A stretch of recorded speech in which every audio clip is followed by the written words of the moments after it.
El último tema para este examen es el de telefonía IP. Y no esperen en este tema en ver cómo se configuran los teléfonos. Recuerden de que finalmente este es el curso para switching. Entonces lo que podemos esperar aquí es cómo debemos de configurar los switches para que soporten telefonía IP. Es por eso que dice soporte básico a telefonía IP. Vamos a ver descripciones, teoría, configuración y troubleshooting de qué es lo que debemos de configurar en los switches para soportar el tener teléfonos IP en nuestra red switchada. En el blueprint, como les comento, ese es el último tema, es configurar soporte para voz.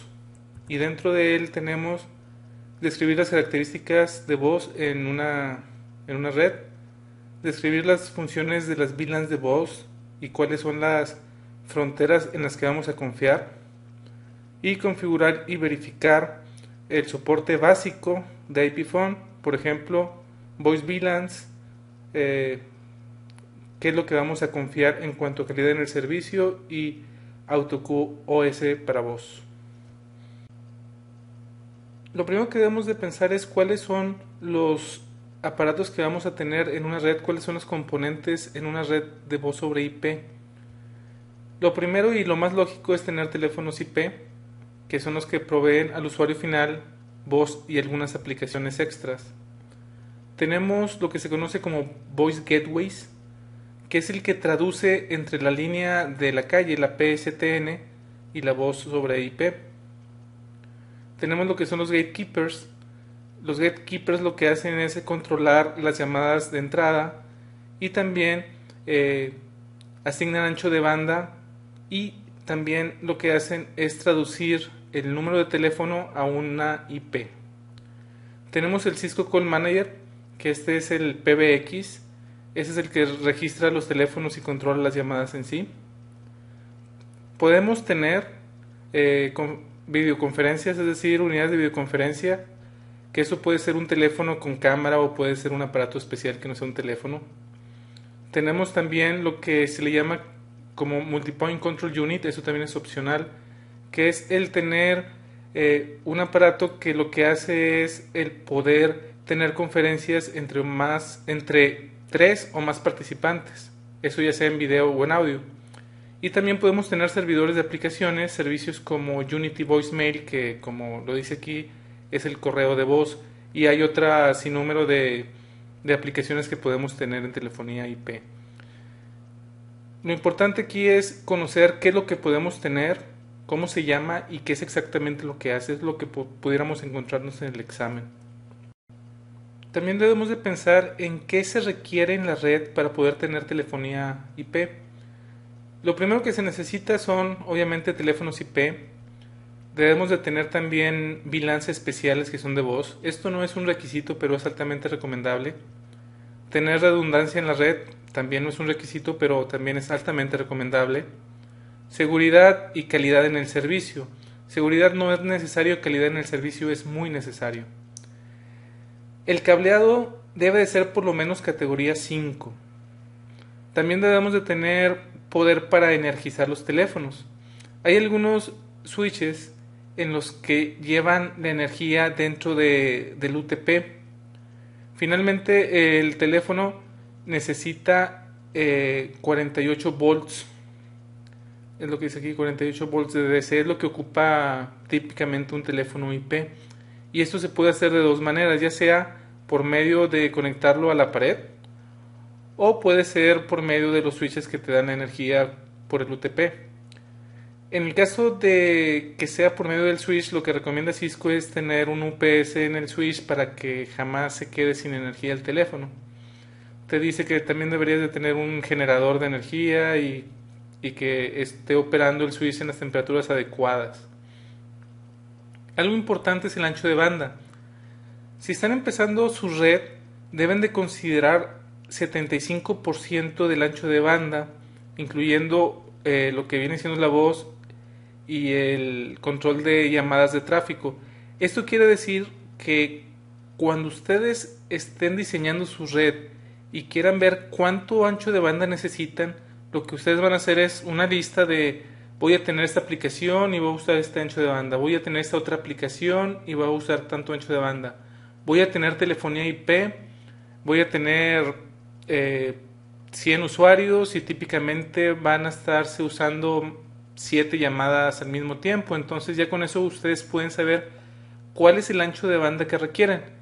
Bueno, el cálculo que ustedes hagan, incluyendo la voz sobre IP, deben de considerar un 25% más. Es decir, de que la suma de la que ustedes les dio, si les dio, por ejemplo, que van a ocupar, no sé, 750 kilobits, entonces debe de ser 1 mega para que lo que ustedes calcularon sea el 75% y tengan un 25% más extra. Es lo que considera Cisco el tiempo de hacer el plan del ancho de banda. Y por último deben de tener Network Management, deben de tener la administración de la red para poder monitorear de manera proactiva y manejar la red. Igualmente cuando estamos planeando nuestra red, cuando la estamos diseñando para telefonía IP, estos son los valores que debemos de tener en mente para calcular el ancho de banda que requerimos. Algunos términos los vamos a ver más adelante, pero les adelanto que el maximum delay que puede tener de un teléfono hacia otro teléfono debe de estar entre 150 y 250 milisegundos. Si es más, la telefonía IP no va a funcionar bien, se va a escuchar entrecortado. No debe de haber más de 1% de paquetes perdidos, aunque aquí entre paréntesis dice que 2%, no 1%. Y están los dos en el slide porque algunos libros de Cisco dice que es el 1% y algunos otros libros dice que es el 2%. Entonces, lo que quiero decir aquí es de que no debe haber más de 2% de paquetes perdidos. El promedio del jitter debe ser 30 milisegundos. Lo que es jitter es la varianza en el delay, es lo que es el jitter. Lo vamos a ver más adelante como quiera, pero ese promedio del jitter debe de ser máximo 30 milisegundos. Ahora bien, ¿qué tanto ancho de banda se necesita para una llamada? Para una llamada se ocupa, dependiendo del decoder que estén usando, de 17 hasta 106 kilobits por segundo por llamada. También por cada teléfono, aunque no se esté usando, está mandando tráfico y estos son 150 bits por segundo. Finalmente, cuando hay una llamada, debe de haber también tráfico de control. Ese tráfico de control utiliza 15 kilobits por segundo y estos no están dentro de este. Entonces estos son los tres anchos de bandas que debemos de separar para la telefonía IP. Para calcular el ancho de banda se puede utilizar esta fórmula. La verdad esto está fuera del alcance del curso de switching. Esto se ve más que todo en la certificación de CCVP, pero como cultura general, esta es la fórmula que se utiliza para calcular el ancho de banda. Como les comento, puede variar dependiendo del decoder que utilicen en las llamadas, pero típicamente está entre 17 y 106 kilobits por segundo. Power over Ethernet o PoE o PoE es el término que se utiliza para describir el que los elementos de red que necesitan energía, como un teléfono de IP o un access point, por ejemplo, puedan ser energizados por medio del cable de red, por medio del cable de categoría 5. A PoE también se le conoce como inline power. Lo que se manda, como les había comentado, son 48 volts de DC. Eso se manda por el cable de red tal cual. Y PoE lo que puede hacer es, administrar, monitorear y ofrecer a varios aparatos, incluyendo IP phones y access points, este tipo de voltajes. Existen dos métodos de PoE. Uno es propietario de Cisco, que se llama Cisco Inline Power o ILP. Ese es propietario de Cisco. Y hay un estándar que es el IEEE 802.3 AF. Como se podrán imaginar, el Cisco Inline Power solamente funciona en switches Cisco y solamente funciona en aparatos que sean Cisco, es decir, en aquellos teléfonos o access points que sean Cisco. Si el puerto está bajo, obviamente no hay ningún poder, no hay energía que se mande por ese puerto. ¿Cómo funciona PoE? Es importante el entender de que si tenemos un switch que puede dar energía, no significa que siempre la va a dar. Si nos manda, por ejemplo, voltaje a un puerto de red, seguramente el puerto de red ya no va a funcionar. Un puerto de red no está esperando 48 volts por medio del cable de red. Entonces, ¿cómo es de que funciona automáticamente PoE? Bueno, existen dos maneras. El estándar, que es la IEEE 802.3 AF, lo que hace es primero enviar una pequeña cantidad de voltaje. No es muy grande, solamente es una pequeña cantidad de voltaje. Después de que manda el voltaje, lo que hace es medir la resistencia que existe en el cable. Si son 25 kiloohms o mayor, asume que del otro lado sí existe un aparato que necesita energía, y entonces va incrementando el voltaje hasta saber cuál es el voltaje que necesita. ILP es un poco más inteligente, por decirlo de alguna manera.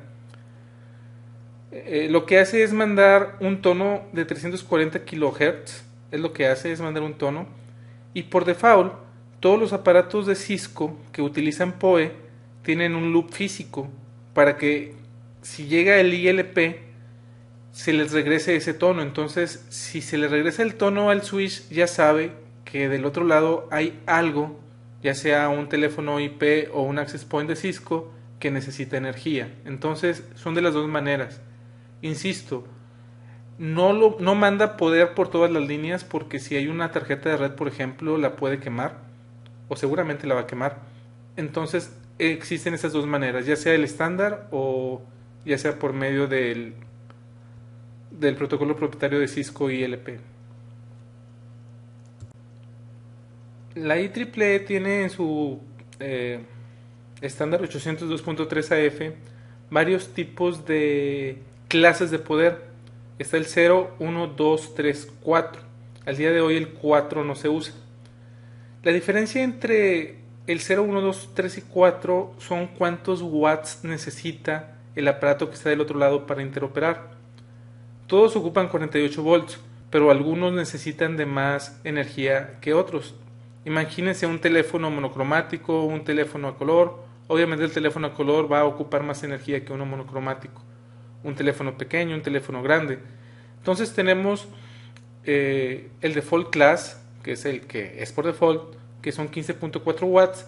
Pero después tenemos el tipo 1, el tipo 2 o el tipo 3, o más bien la clase 1, la clase 2 y la clase 3, que son clases opcionales, y manejan watts de 4, de 7 y de 15.4.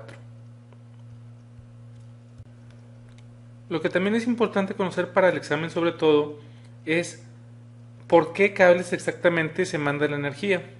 ILP provee el poder por medio de los pares 2 y 3.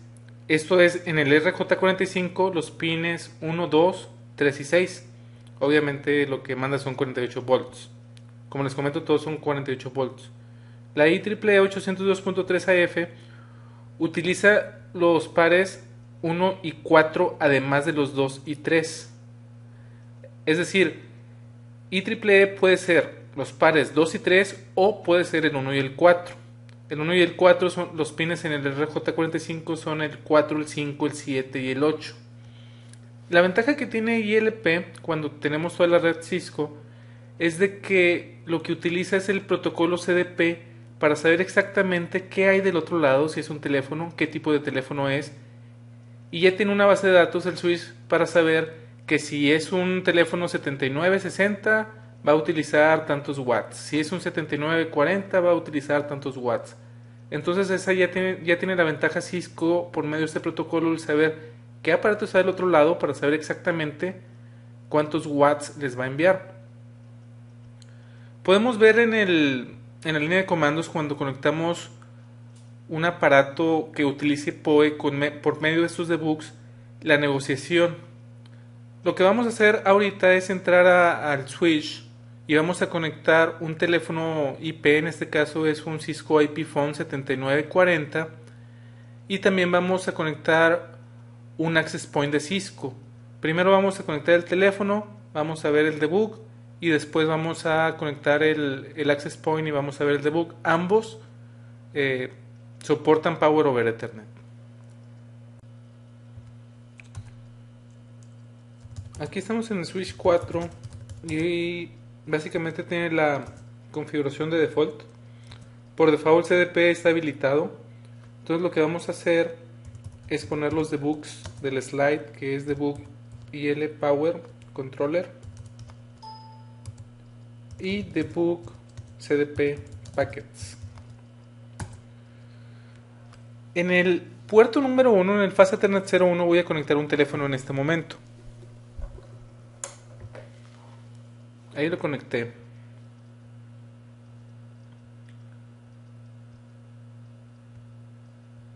Y aquí dice que va a usar ILP.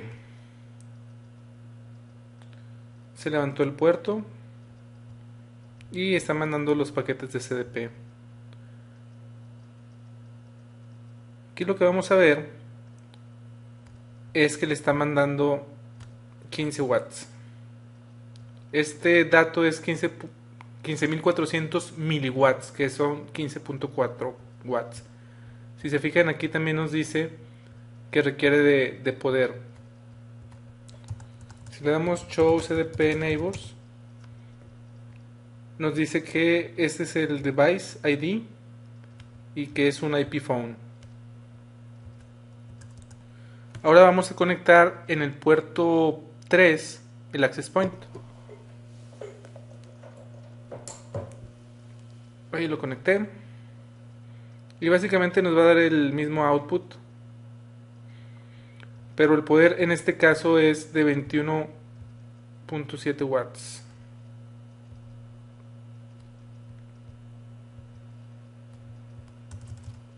Voy a quitarle el debug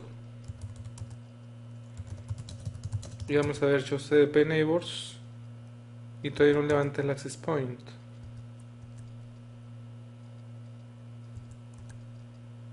En unos momentos más debemos de ver por CDP que en el puerto 3 está un access point.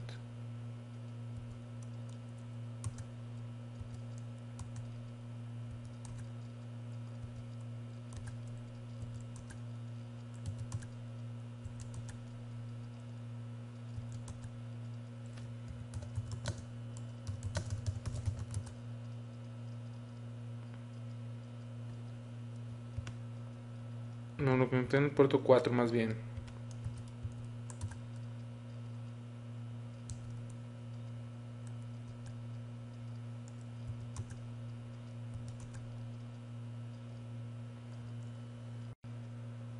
Se tardó, pero ahí está ya. En el Fast Ethernet 04 tenemos un access point.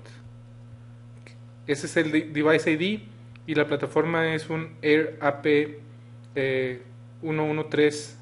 Aquí le falta un 1, es 1131. Entonces podemos ver aquí que por medio de CDP podemos ver qué elementos están en la red. Ya que estamos en el switch, vamos a ver qué más podemos configurar hablando de PoE. Y estos comandos pueden ser muy peligrosos. Si nos metemos a alguna interfase que no tengamos nada conectado, como por ejemplo la 5, aquí podemos configurarle, si se fijan, Power Inline, signo de interrogación.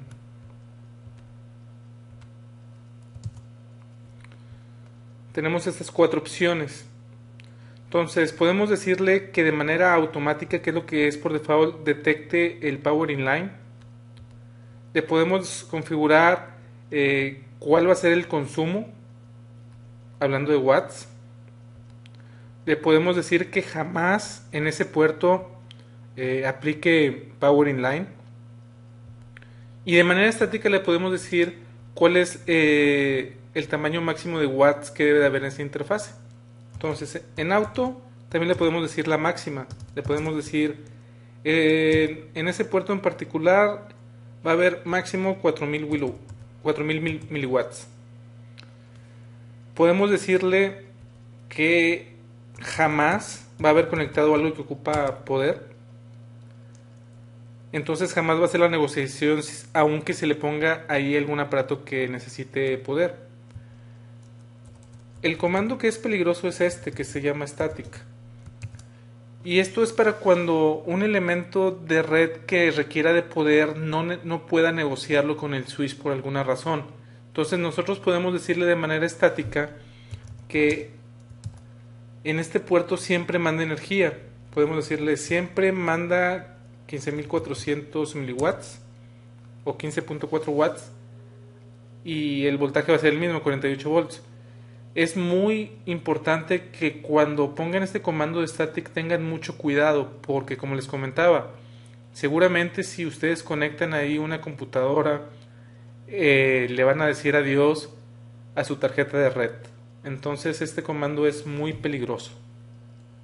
Vamos a quitarlo, de hecho, no se me voy a olvidar a mí.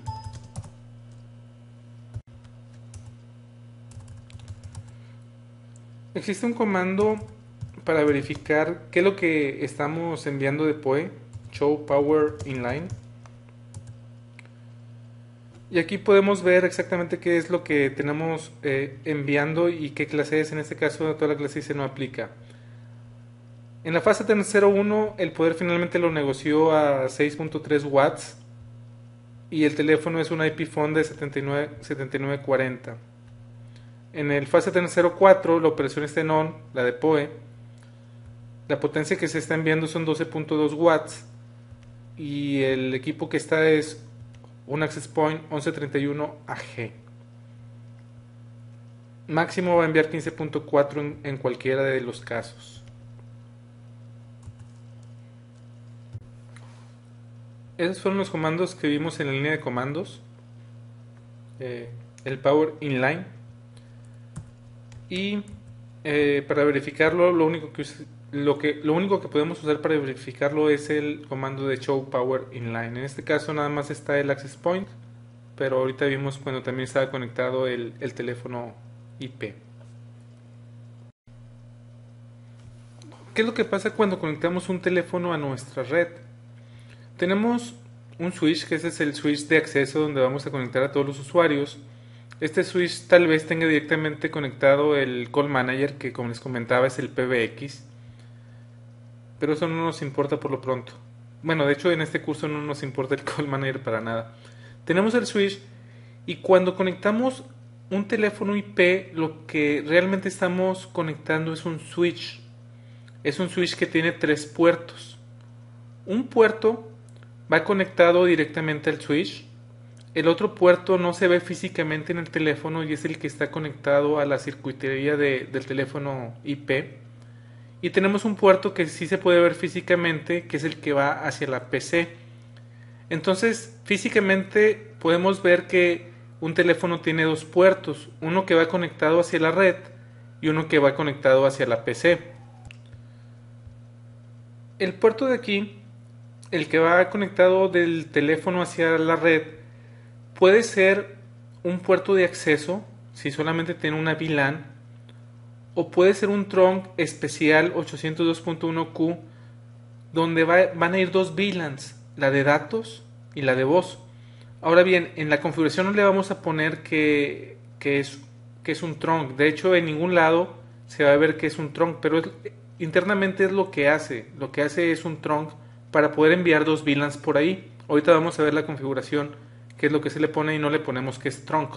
Sí le ponemos que hay 2 VLANs, una de datos y una de voz, pero en ningún lado le ponemos que es un trunk. Obviamente el link que existe entre el switch interno o el puerto interno del teléfono hacia el teléfono en sí es un puerto de acceso, y el que va hacia la PC es un puerto de acceso. Algo importante que debemos de considerar es de que la PC no se da cuenta que hay un teléfono ahí mismo conectado. O sea, no tiene manera, simplemente ve un puerto de red y nada más. ¿Cuál es la razón principal por la que queremos que la voz esté en una VLAN diferente? La verdad es de que no es necesario el que la voz esté en una VLAN diferente, puede ser en la misma VLAN que la PC, pero el tiempo de configurar calidad en el servicio, el tener direcciones de otro segmento o en una VLAN diferente, va a ser mucho más sencillo que el tener tanto datos como voz en un mismo segmento. Entonces, la razón principal es para poder aplicar calidad en el servicio en esa red, es decir, que las aplicaciones de telefonía, como requieren esa prioridad y como sabemos, como ya vimos, de que el delay debe ser muy poco, que el jitter también, entonces es mucho más fácil darle ese trato especial si tenemos simplemente una red separada para ello. Entonces es por eso la principal razón por la que la voz debe de estar separada. Como les comento, no es un requisito, pero créanme que les va a hacer la vida más sencilla. En la vida real me he encontrado con redes muy grandes que no tienen este tipo de configuraciones, una VLAN dedicada a la voz, y lo que sucede es de que es muy complicado el hacer las prioridades en calidad en el servicio porque es por IP y no es por red. Entonces la configuración se hace muy extensa y la administración también, porque imagínense, si ponen un nuevo teléfono tienen que ver qué IP tiene ese teléfono para darle prioridad. En cambio, si se tiene una VLAN de voz, automáticamente si se agrega un teléfono va a ser en esa misma VLAN y todo lo de esa VLAN está con prioridad. Bueno, volviendo aquí a los slides, tenemos lo que se le conoce como una Unique Voice VLAN o una VLAN única para voz. Este tipo de VLAN se le conoce como Voice VLAN ID o VVID. Tenemos también una VLAN de datos o Data VLAN. Esa es la VLAN nativa del switch del teléfono. También se le conoce como VLAN ID o PBID. Como les comentaba, no se requiere configuración de trunking en el switch, automáticamente es negociada con DTP y CDP. Eso quiere decir que para que funcione correctamente, en ese puerto DTP debe estar habilitado y CDP también debe de estar habilitado. La configuración es muy sencilla. Nos vamos a meter a la interfaz donde tenemos el teléfono. Le vamos a decir que es modo acceso, no que es modo trunk. Le vamos a decir que el switch por access VLAN es la 2. Eso quiere decir de que la VLAN de datos, la VLAN PBID, es el número 2. Y después el comando para decirle de la VLAN de voz es switch por voice VLAN. Aquí tenemos 4 opciones. Por default está none. Y eso quiere decir de que no existe ninguna VLAN de voz. Es lo que significa. Y es lo que está por default en todos los switches. Podemos decirle exactamente cuál es la VLAN de voz con este comando de switch port voice VLAN y le ponemos el número. Y tenemos 2 opciones más. Estas 2 opciones más es de cómo se puede mandar el paquete de voz por medio de ese switch. La primera opción es la .1p. Y eso quiere decir de que sí va a haber una VLAN de voz, pero no va a haber una VLAN de voz creada. Está medio extraño, pero lo que utiliza es la VLAN 0. La VLAN 0 no se puede deshabilitar del switch y en la VLAN 0, por ejemplo, van todos los paquetes de Spanning Tree y varias cosas más. Entonces lo que vamos a utilizar aquí es de que sí está separada la voz, pero no es lo que queremos configurar. Realmente esto nunca lo he visto en producción y no es nada recomendable. Esto es por si te faltan VLANs, pero si tienes 4096 en un switch no veo cuándo te van a faltar VLANs para que la tengas que pasar por la VLAN 0. Si le ponemos un tag, esto quiere decir de que vamos a utilizar la VLAN nativa, la VLAN de datos. Es decir, no vamos a tener una VLAN separada tampoco. Este sí está separada porque va por la VLAN 0. Esta no va separada, es lo mismo que none.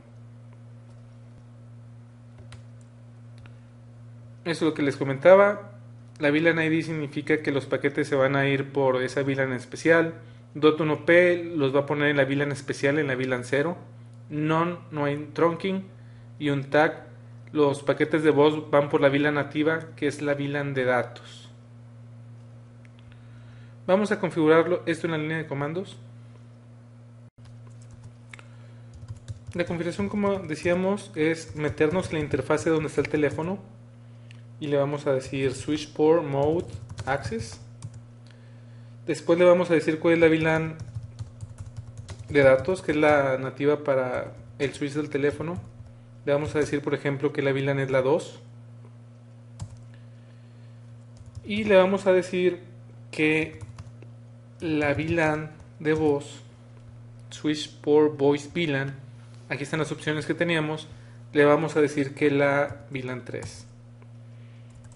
Así de sencillo es como se configura la VLAN de voz. ¿Cómo lo podemos verificar? Lo podemos verificar con dos comandos. Bueno, antes de eso vamos a ver la configuración de la fase Ethernet 01. Tenemos en modo acceso, tenemos la VLAN 2 y tenemos la VLAN 3. También tenemos por fast. Si le damos el comando show interface fase Ethernet 01 switch port, ¿qué tenemos aquí? La fase Ethernet 01, el switch port está habilitado, y aquí debemos de tener que el access mode VLAN es la 2 y la voice VLAN es la 3. También eso es importante, Administrative Native VLAN Tagging está habilitado. Eso es de que tenemos las dos VLANs. Ahora bien, no tenemos Tron como tal. Si se fijan en la fase Ethernet 01, aquí no dice trunk, dice VLAN 2. Pero sí estamos forwardeando tráfico tanto de la VLAN 2 como de la VLAN 3. ¿Cómo podemos verificar que sí estamos forwardeando tráfico de las dos VLANs?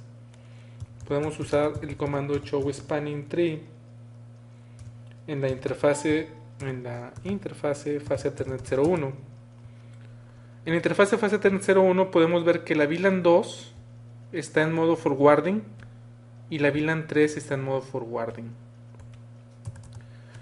Algo interesante, un switch de los que están dentro del teléfono, de los de 3 puertos, corren el spanning tree. Pero me ha tocado 2 veces el saber de casos de clientes de nosotros, de la compañía en la que trabajo, en la que el switch no trabaja como switch, sino como hub. Entonces, lo que ha pasado es de que un usuario conecta sin querer el puerto de la PC hacia la red y hace un loop, y esto hace que pues haya un loop de capa 2 en la red y se caiga toda la red. Esto, como les comento, es raro que suceda porque normalmente se va a poner en blocking, y sí lo he probado con teléfonos y sí se pone en blocking, pero hay casos en que el teléfono, por alguna razón, el switch no está funcionando como switch sino como hub, y forman lo que es el loop de capa 2, que se caiga toda la red. Entonces, si alguna vez les pasa, pues simplemente lo que hay que hacer es cambiar del teléfono. No hay otra cosa que hacer en ese tipo de casos. Los comandos que acabamos de ver para verificar la configuración de la voice VLAN es el show interface, el número de interfase con el switch port para ver que hay una VLAN de acceso y hay una VLAN de voz. Y nada más para verificar que realmente sí estén pasando las dos VLANs en ese puerto es con el Show Spanning Tree Interface, porque como recuerden, sí se hace un trunk, pero es un trunk especial, y ese trunk especial no se ve en la configuración del switch. Vamos a seguir al siguiente tema, que es calidad en el servicio. ¿Por qué debemos de implementar QoS? QoS se debe de implementar en una red de voz porque existe lo que se le llama el delay, que es el tiempo que tarda en mandar los paquetes de un lado a otro, y para lo que es la voz es muy importante que el delay no sea muy grande, como ya lo habíamos visto. También existe lo que se le llama jitter, que son las variaciones en el delay, y es cómo van llegando los paquetes, qué tanto se tardan en llegar los paquetes. Si se tardan siempre, digamos, 100 milisegundos, pues la voz se va a escuchar fluida. Pero si un paquete llega en 100 milisegundos y el que sigue en 150 milisegundos y el que sigue en 200 milisegundos, la voz se va a oír entrecortada. También existe el riesgo de que se pierdan paquetes porque la red esté demasiado congestionada. Entonces, estas son las 3 razones por las que debemos de implementar QoS en las redes de voz. Ahora bien, QoS en el mundo real no solamente se utiliza para las redes de voz. Como se podrán imaginar, la red de video todavía es más crítica o igual de crítica, y existirán aplicaciones que ciertos clientes consideran muy importantes que no sean de voz ni de video, que sean datos importantes, y también se puede darle prioridad a ese tipo de paquetes. Obviamente aquí nos estamos enfocando en lo que es la voz. Entonces QoS lo que es un método para proteger y priorizar todos aquellos tráfico que sea importante o que sea crítico en cuanto al tiempo en el que llegue. Por ejemplo, el correo electrónico. El correo electrónico, si se tarda 1, 2, 3, 4, 5, 20 segundos en llegarte, no es nada crítico. Pero si, por ejemplo, tienes una aplicación en la que cobras por tarjeta de crédito y esa es una aplicación que sí pueda ser muy sensitiva al tiempo que se tarde en llegar los requerimientos, por ejemplo, ahí puedes poner QoS. Hay tres tipos de QoS, el que se llama Best Effort Delivery, que realmente no es QoS, ahorita lo vamos a ver. Tenemos el modelo Integrated Services y el modelo de Differentiated Services, que son o servicios integrados o servicios diferenciados. Como vamos a ver, el mejor es el tercero, que es el modelo de servicios diferenciados. Algo importante también hablando de QoS es de que debe estar implementado de punta a punta. De nada me va a servir poner QoS nada más la mitad del camino, porque si en la otra mitad va a existir delay o los paquetes se van a tirar porque hay exceso de tráfico o hay jitter, de nada me va a servir que en la mitad del camino sí haya QoS y en la otra mitad no existe. Entonces es muy importante que QoS sea implementado de punta a punta. El primer método de QoS es el que traen por default todos los switches de Cisco y es no aplicar QoS. Es el Best Effort Delivery.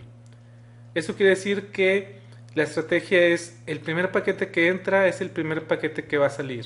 Se le conoce como FIFO, First In, First Out. Como se podrán imaginar, este método no es recomendable ni para tráfico de voz ni para tráfico de video.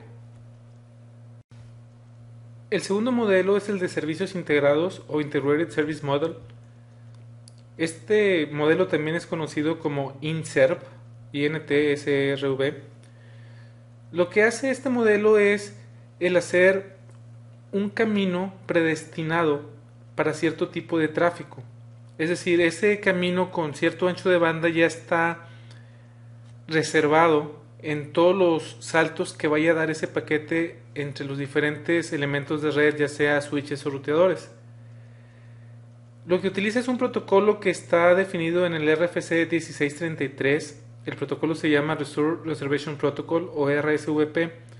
Y lo que hace, como les comentaba, es reservar cierto ancho de banda para ciertas aplicaciones. Esto se aplica por flujo. Es decir, va a haber un flujo de voz, va a haber un flujo de video, y este flujo de voz va a tener este ancho de banda, este flujo de video va a tener este ancho de banda. Y como les comento, se debe de configurar en cada elemento de red esa reservación por medio de este protocolo. Como se podrán imaginar, esta es una manera un poco tediosa de realizarlo, porque es por aplicación, no se escala muy bien y por lo tanto no es recomendable este tipo de modelo para lo que es utilizar calidad en el servicio. El tercer modelo, que es el último, es el modelo de servicios diferenciados, que también se conoce como DiffServ. Aquí lo que sucede es de que cada elemento de red le va a poner una prioridad a los paquetes. No necesitas reservaciones por avanzado como el modelo anterior. Entonces en lugar de aplicar por flujo, se aplica por salto. Básicamente lo que hace es de que toma las decisiones de calidad en el servicio viendo el header de cada paquete, el encabezado de cada paquete lo ve. Cada encabezado va a tener una clasificación, va a estar marcado. Por ejemplo, va a decir, este es un paquete de voz. Como es un paquete de voz, lo voy a mandar primero que este paquete que no tiene prioridad o no tiene clasificación o tiene una clasificación baja o no está marcado. Entonces lo que hace este modelo diferenciado es el ayudarnos a que simplemente debemos de configurar en cada elemento de red cuál es el tráfico que, si está marcado de cierta manera, debemos de darle prioridad o no. Como comentario adicional, el marcar los paquetes es muy importante para que pueda funcionar este tipo de modelos. La clasificación del paquete se debe de hacer lo más cerca al aparato que queremos clasificar. Es decir, si nosotros tenemos ese teléfono IP conectado en el fase Ethernet 01 de este switch, lo más recomendable es de que se clasifique exactamente en ese puerto cuando entra a la red, lo más cerca del aparato de que va a aventar ese tráfico con prioridad lo más posible, lo más cerca al que va a enviar esos datos. De nada nos va a servir que marquemos ese paquete 3 saltos más adelante, porque en los 2 saltos anteriores, si no estaba marcado, ¿de qué nos sirve? Entonces es importante el entender que en este tipo de modelo, el diferenciado, el paquete debe estar marcado desde que sale, no a la mitad del camino. Como les comentaba, la calidad en el servicio o el QoS debe estar configurado de punta a punta. Existen dos tipos de clasificaciones, que es la de capa 2 y la de capa 3. Hablando de la clasificación de capa 2, es importante el entender que un frame como tal no puede ser marcado. No puedes marcar un frame como tal. La oportunidad que tenemos en capa 2 de marcar los frames es cuando se les ponen etiquetas o tags. Y eso es lo que ocurre cuando tenemos trunks entre switches. Es decir, entre dos switches sí podemos darle prioridad a cierto tráfico que se envíe primero hacia ese trunk, hacia el otro switch que está del otro lado. Pero si un paquete no, o un frame en este caso, no va a pasar por un trunk, no podemos decirle de ninguna manera que ese frame es más importante que otros, porque el frame no tiene en sí, en el header, alguna manera de decirle que ese tráfico tiene importancia.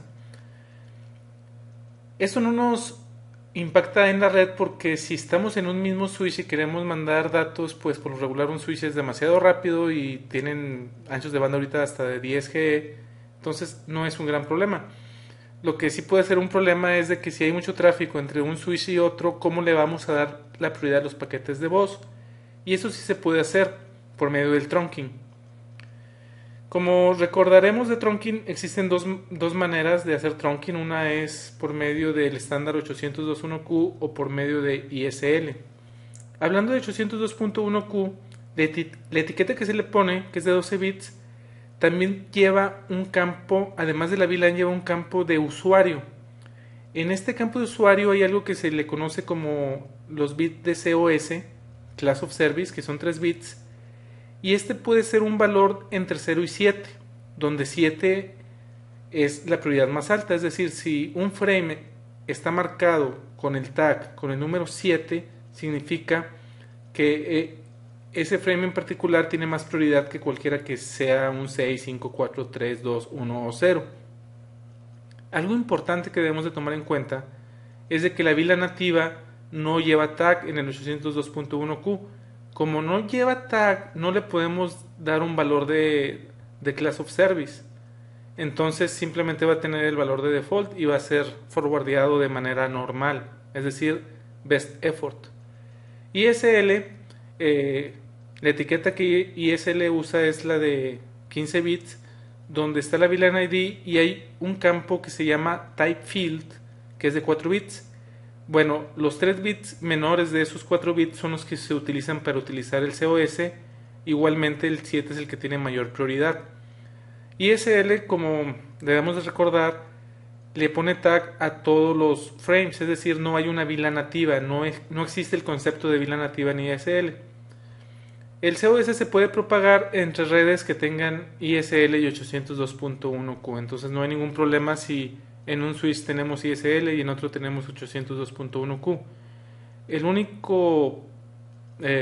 Con lo único que debemos de tener cuidado es de que si la VLAN nativa es la VLAN de voz, pues de nada nos va a servir, porque no van a ir marcados esos paquetes si estamos utilizando 802.1q. Como comentario adicional, hay un protocolo que se llama Real Time Transport Protocol o RTP, y ese es el protocolo que utiliza la voz y el video. Hablando de la clasificación ya de los paquetes, es decir, ya estamos hablando de capa 3, lo que utilizamos es un byte que se llama TOS o Type of Service. Este byte está en todos los paquetes de capa 3. Este este byte, perdón, el TOS, está dividido en dos partes. 3 bits que se le llaman como IP precedence y 4 bits que es el type of service value. Ahora bien, los valores que nos interesan para que el QoS se maneje por salto como es en la manera diferenciada son los de IP precedence. El gran problema de IP precedence es que solamente tenemos 3 bits y no podemos ser tan granulares. Entonces lo que utiliza DiffServ para ser un poco más granular y poder clasificar de más maneras un tráfico es usar un campo que se le llama Differentiated Services o campo de DS. De esta manera lo que vamos a tener finalmente son 6 bits y ya con 6 bits podemos ser mucho más granulares, el poder clasificar tráfico de más maneras que si nada más tenemos 3 bits. Esos 6 bits se le conocen como DSCP o Differentiated Service Code Point y eso es lo que realmente se usa en todos aquellos elementos de red que utilizan este tipo de clasificación. Si tenemos el byte que, como les comento, todos los paquetes los tienen, que es el TOS, el de ese byte lo que utiliza son estos 6 bits y se les conoce como DS5, DSC4, DS3, DS2, DS1 y DS0. Estos 3 bits de aquí lo que nos van a decir es qué tan probable es de que un paquete se tire. Y lo que nos va a decir de qué tipo de clase es, qué tan crítico es esa aplicación. Entonces, de esa manera utilizamos los 6 bits. Vamos a ver en el siguiente slide exactamente qué significan y qué es lo que le podemos configurar. Aquí podemos ver cómo se mapean los 3 bits del IP precedence con los 6 bits del DSCP. Como un byte son 8 bits, no podemos usar los dos al mismo tiempo. Entonces los 6 bits que nos interesan del DSCP, eso es lo que significa cada uno de ellos. En IP precedence, por ejemplo, tenemos nada más lo que son 8 clases diferentes, que es la de rutina, prioridad, inmediata, flash override, critical, internetwork control y network control. Eso es la única granularidad que tenemos. Nada más podemos tener 8 diferentes tipos de tráfico. Como se podrán imaginar, la 0 es la que tiene menos prioridad, entonces es la que utiliza el best effort. Con DSCP lo que ganamos, como les comentaba, es tener mayor granularidad.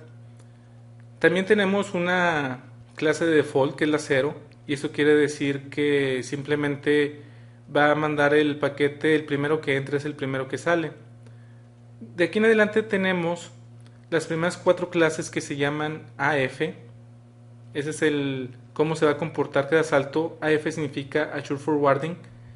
Pero estos 4 que es Priority, Immediate, Flash y Flash Overdrive, si lo vemos como IP Presence, sí hay una probabilidad de que haya paquetes que se tiren. Es decir, sí tienen más prioridad que el 0, pero aún así tenemos la probabilidad de que se tiren los paquetes y eso lo hacemos con esos 3 bits. Con esos 3 bits podemos decir si es low, medium o high, la probabilidad de mandarlo.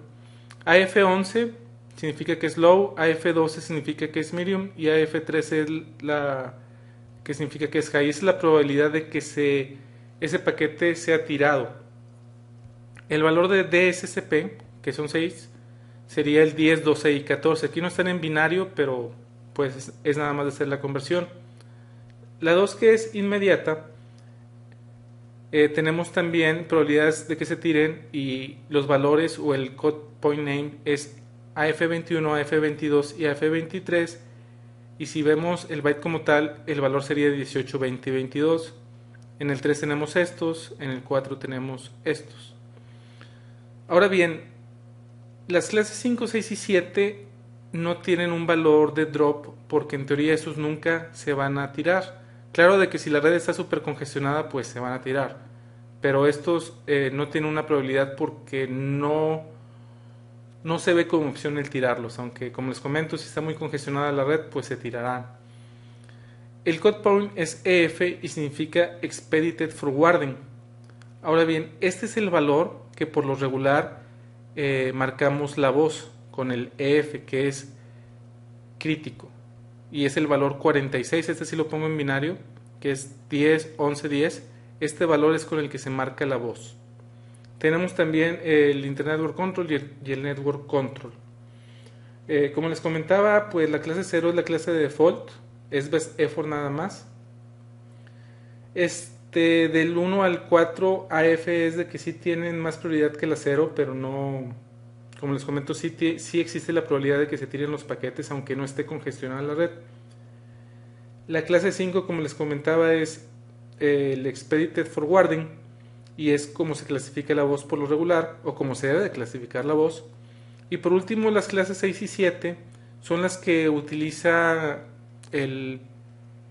todo el tráfico de la red. Es decir, por ejemplo, Spanning Tree corre con 6 y 7, o todos los protocolos de ruteo como EGRP o SPF corren como 6 y 7, porque eso es crítico para que la red funcione. Si la red funciona, ¿de qué me sirve?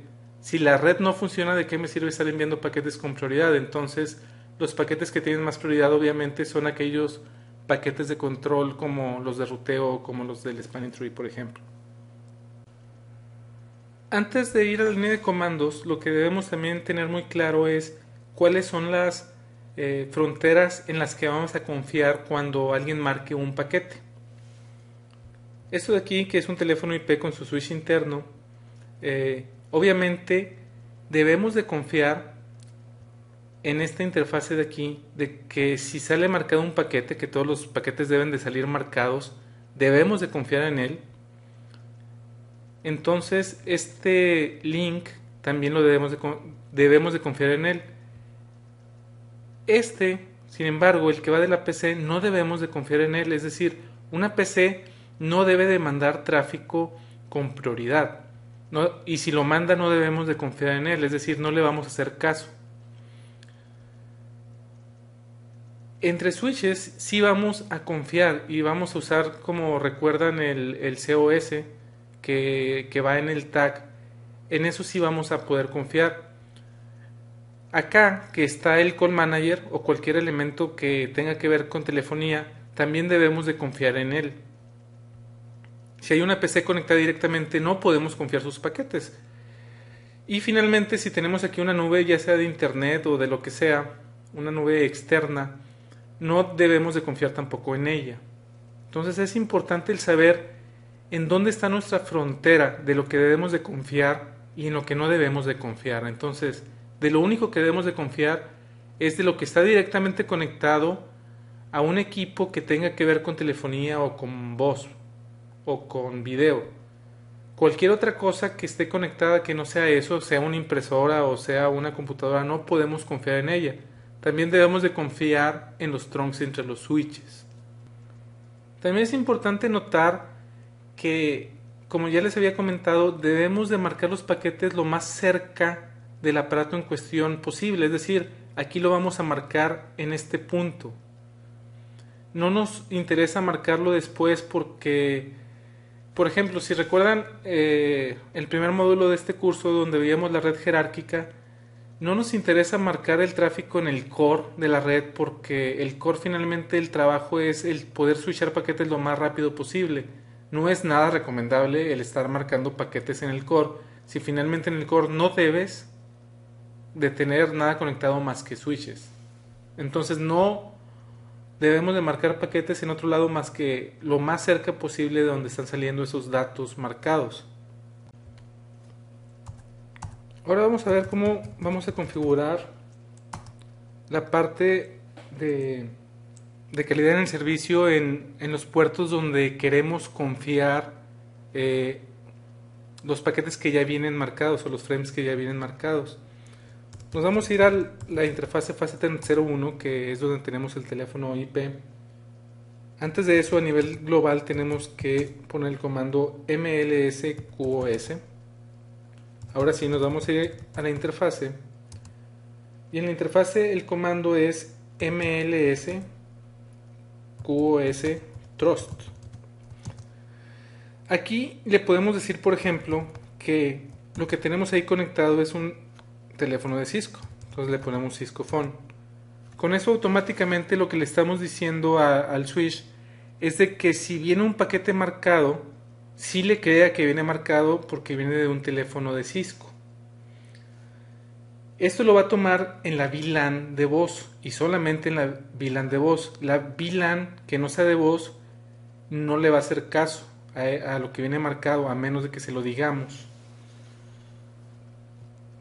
El comando, bueno, otros tipos de QoS que tenemos aquí en la interfase, como pueden ver, es el COS y le podemos poner el valor en particular que queramos, o le podemos poner el valor de DSCP que queramos, o le podemos decir simplemente de que si le creemos a lo que venga marcado en sí el paquete.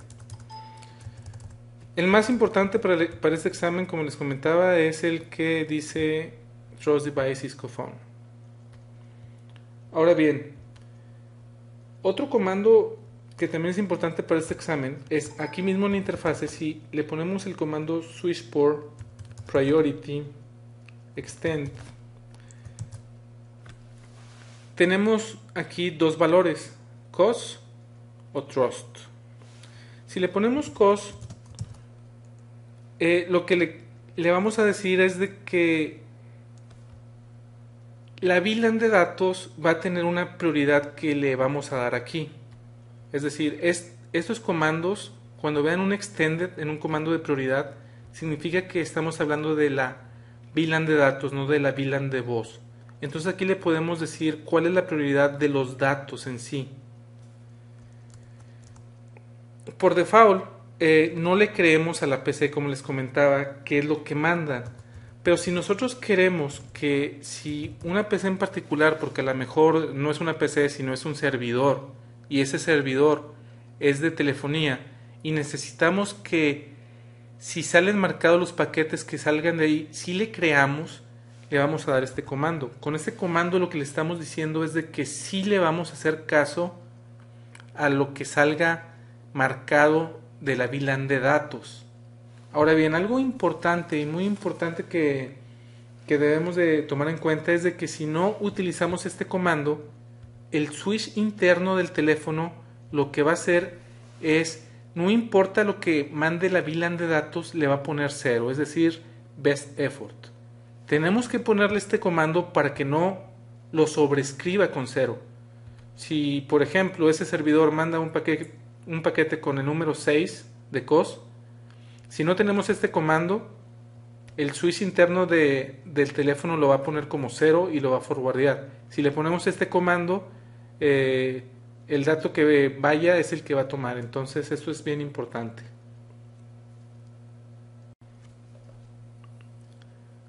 También debemos de configurar la parte entre los trunks de los switches. Finalmente ahí no hay un teléfono Cisco, no hay un servidor. Si por ejemplo la interfase Fast Ethernet 05 que ahorita está apagada fuera un trunk y nosotros queremos confiar en los paquetes que entran, no podemos ahí marcar paquetes, recuerden, vamos a marcar paquetes donde esté directamente conectados los teléfonos o los servidores que queramos. El comando que nos va a servir es el de mls qos trust cos. Con eso le estamos diciendo que los paquetes de ese trunk que entren por ahí, esos paquetes en particular, sí les vamos a creer que el COS que tengan sea correcto. Eso es nada más para los paquetes de entrada. Para los paquetes de salida no lo estamos marcando porque no nos conviene marcar en un trunk paquetes de salida, porque finalmente por ahí van todas las VLANs y no queremos marcar todo el tráfico. Entonces recuerden que este comando en un trunk es nada más para así creerle lo que nos está entrando.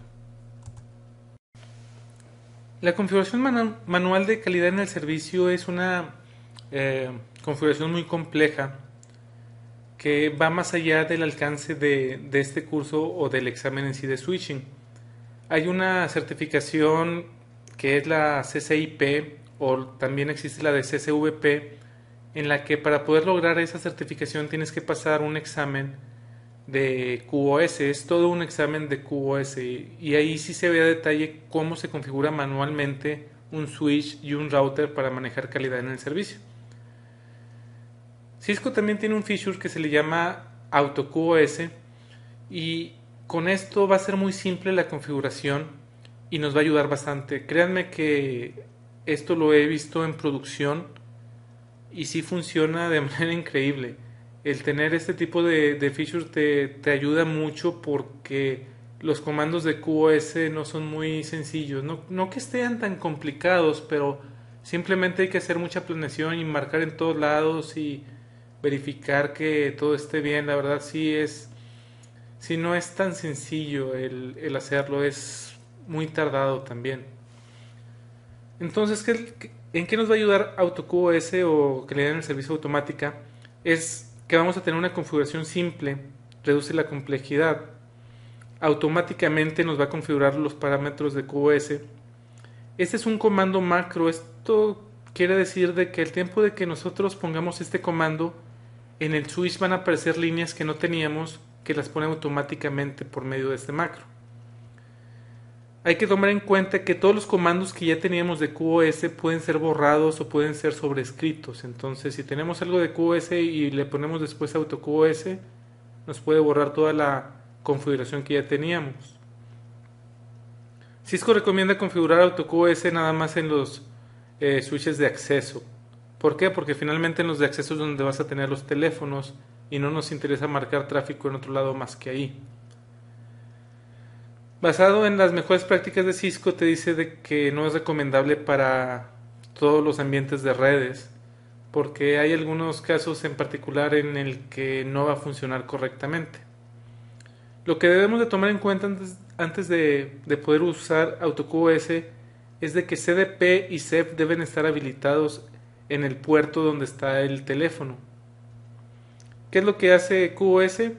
Habilita QoS, hace los mappings de QoS a DSCP para marcar el QoS, le hace un fine tuning al ingress and egress queue, que esas son las filas de entrada y salida de los switches, le pone prioridad estricta, que era lo que veíamos en el mapeo para toda la voz, y también establece la frontera de confianza de QoS. El comando es muy sencillo, nos vamos a la interfaz donde tengamos el teléfono y le vamos a dar el comando AutoQoS VoIP y tenemos tres opciones, que tenemos un Cisco Phone, que tenemos un Cisco Soft Phone, que eso quiere decir de que es un teléfono virtual que es una aplicación en una computadora, o Trust porque no es un ni este, pero también maneja voz. Entonces, esas son las tres opciones que tenemos. Vamos a hacer una línea de comandos. Lo primero que vamos a hacer antes de configurar el AutoQoS es darle un show run para que vean lo que está configurado en el switch. Básicamente está la configuración de default, lo único que tiene de más es lo que tenemos en la interfase fase 01, perdón, y todo lo demás está por default.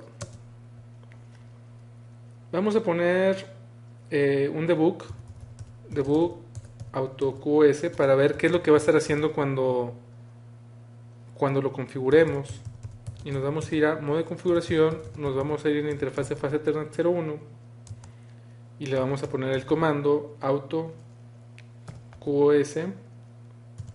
VoIP, y aquí tenemos las tres opciones que les decía. En este caso tenemos un Cisco Phone. Al tiempo de darle Enter, el debug va a entrar en acción y eso es lo que le está configurando el switch. Si lo hiciéramos manual, vamos a quitarle el debug. Si lo hiciéramos manual, lo que tendríamos que haber configurado en el switch sería algo parecido a esto. Aquí está mapeando los valores de COS hacia DSCP, poniéndole threshold, etc. Todo esto tendríamos que haberlo configurado manualmente si quisiéramos hacerlo manualmente. Claro de que hay algunos valores que no son tan necesarios para que funcione bien la IP, pero finalmente estos son los valores recomendados por Cisco. En la interfase, si se fijan, también nos puso varios comandos. y aquí está el AutoQoS VoIP Cisco Phone. Si le quito este comando de la interfase, no le va a quitar todos los comandos que ya puso. Entonces hay que tener eso en cuenta. Finalmente, debemos de ver también los comandos que nos van a servir para verificar la configuración de QoS. El primer comando que vamos a ver es show mls QoS interfase y le vamos a poner la 01, por ejemplo. La fase Ethernet 01 sí la tenemos como confiable. Y además tenemos que el Trust Device es un Cisco Phone. Otro comando en el que podemos ver es show interface fase Ethernet 01 o la fase Ethernet donde esté con el comando switchport. Aquí lo que nos va a interesar ver es ¿dónde estás? Aquí. Que sí creemos en lo que nos mande ese puerto cuando lleve la etiqueta de calidad en el servicio, para que nos diga qué tan prioritario es o no. Y el último comando que podemos ver es el show auto QoS interface, y en este caso la fase Ethernet 01, que es donde lo configuramos, y nos dice que la fase Ethernet 01 tiene AutoQoS voz sobre IP para un Cisco Phone. Si le ponemos en la interfase, pues nos va a listar todas las interfaces que tengan. En este caso no hay ninguna. Si le ponemos, por ejemplo, en la interfase fase Ethernet 05, que no hay nada, le ponemos AutoQoS voz sobre IP Cisco Softphone.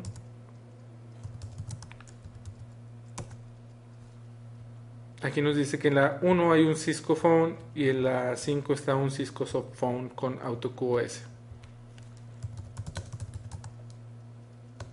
Otra vez hizo el macros y probablemente cambió algunos valores. Vean aquí, puso class maps, puso policy maps. Entonces pueden ver de que la configuración se vuelve un poco más complicada, sobre todo si no la pusieron ustedes, el entender qué es lo que está haciendo. Por ejemplo, aquí está haciendo mash de CS3 hacia AF31. Este es el de voz, si recuerdan, es tráfico de RTP.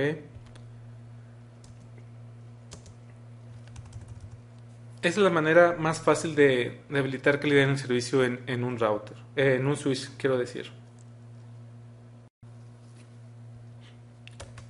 Los comandos que acabamos de ver es el debug AutoQoS, el AutoQoS VoIP, ya sea Trust, ya sea Cisco Phone o sea Cisco Softphone. También lo que vimos fue el comando show mls QoS y la interfase, el show interface, la interfase y switch port, show AutoQoS interface, y nos dijo cuál era la interfase, y con el showrun pudimos ver toda la configuración que no teníamos y nos la puso automáticamente. Con esto terminamos la parte de soporte básico de telefonía IP para lo que son los switches de Cisco. Cualquier duda que tengan en este, que es el último tema técnico en sí, ahí están los foros. No queda más que despedirme por este módulo y nos vemos en la parte de tips.